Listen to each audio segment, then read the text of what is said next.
So we're all being promised this amazing, greener future for our cities, right? All powered by tech. Yeah, big players like IBM call it a smarter planet, using data to fix our city's problems. The promise is a total utopia. Efficient, green cities that just work better for all of us. But hang on. What if this perfect green gift isn't what it seems? Some researchers actually have a name for it: the Trojan Horse. A pretty gift with a hidden danger. So let's peek inside this horse. Turns out the digital world is surprisingly physical?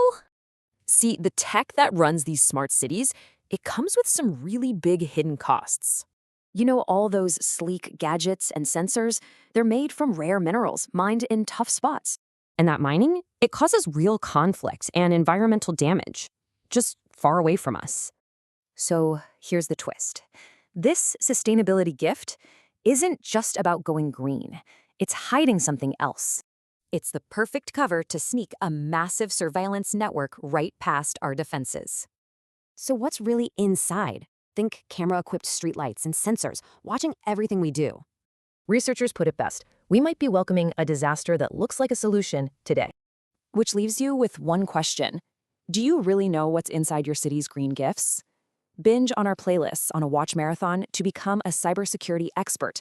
Subscribe to this channel, like and share this video with someone you deeply care about to have a foolproof cyber defense.